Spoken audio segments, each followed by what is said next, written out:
That didn't take long. It's gonna literally take me longer to clean it up.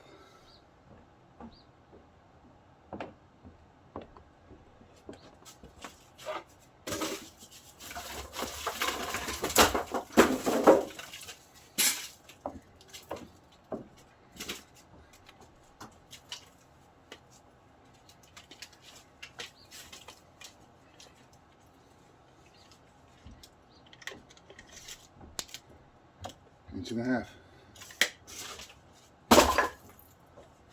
Like I said, it took longer to clean it up. I mean, I got everything in the bags so I can manage it. Throw it in the back of my truck. I'll roll the footage of this escape well. Basically, the idea is this acts like a steps. It's got a plastic bubble over it right there to protect it from rain, but it just pops off. But what I want to show you is, before we install the well, we cut this around, and then I sealed it with this concrete epoxy, whatever you want. It's just a cheap crap from Home Depot, and I'm actually surprised how tough it is.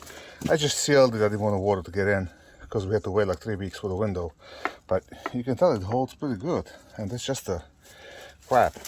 Now this over here, you can see the studs.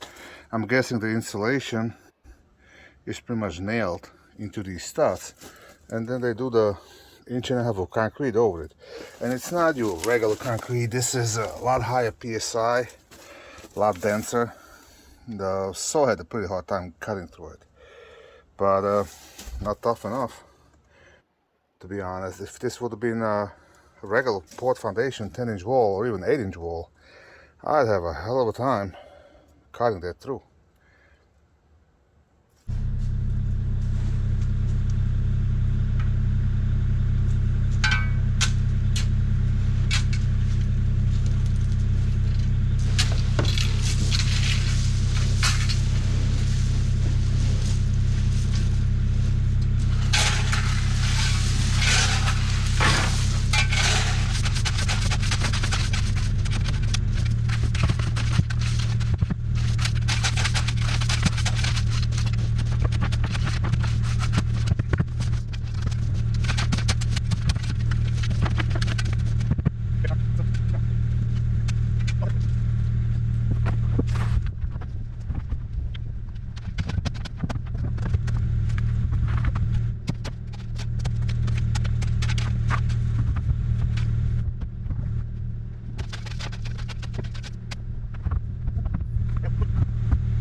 So this one came out pretty nice. First time I did these escape walls, left it a little higher because it's gonna settle.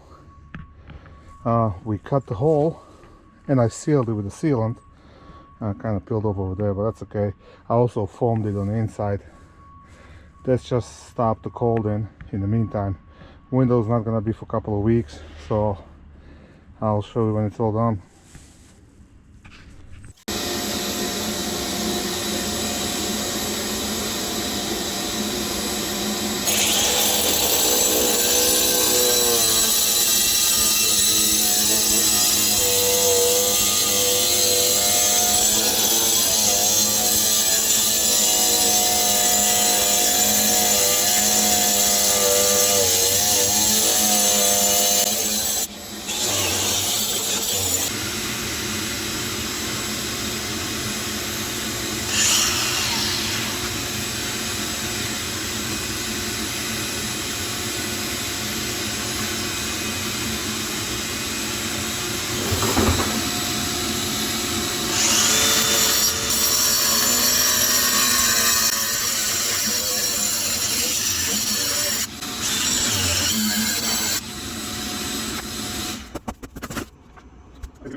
Alright, there's one. And I know somebody's gonna be wondering, like, you can't just cut it because the header, well, actually the floor joists are running this way. There's a double floor joist running like this, so that basically acts like a header. And they're 2x12, so I know that's more than enough for a 5-foot opening. Alright, so all in all it took me about an hour and a half. Pretty much clean up, cut, bust up the concrete. Well, not cut because I cut it before, I just had to cut 2 studs. And here's the result. I'm gonna take the pressure treated lumber and frame around. Gives me something to nail the window to and kind of tie the opening together. And I can put the window and seal everything. I kind of screwed up. I should have brought 2x12s to frame it instead of 2x10s. Or 2x8s. Let's see what I got left. Yeah, 2x12s will be ideal, but that's okay. I'll rip the extensions. So the window is framed up. I'm gonna take some of the tap cons, basically anchor it. Then I'm gonna seal little holes I got over there. I'll seal it with the foam and seal it on the outside. This way I know it's not gonna leak, and I'm gonna put the window in. Just like that. Hold on.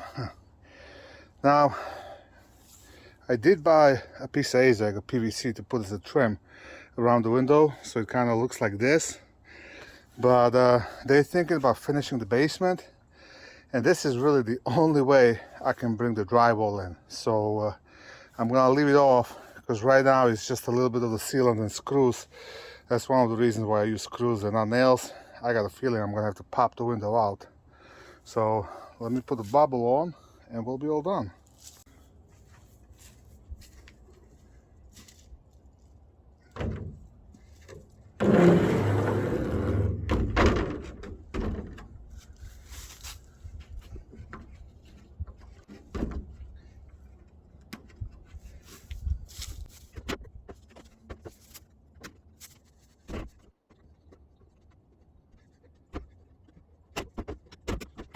So the whole thing has these clips that hold it in place, but if you're gonna get out, you just push the whole thing out, and it even has a little lip so water goes to the side, not to the house. I mean, probably some of the water will get there, but between this and the overhang shouldn't be a problem. Plus it's filled up with gravel all the way down to the footings.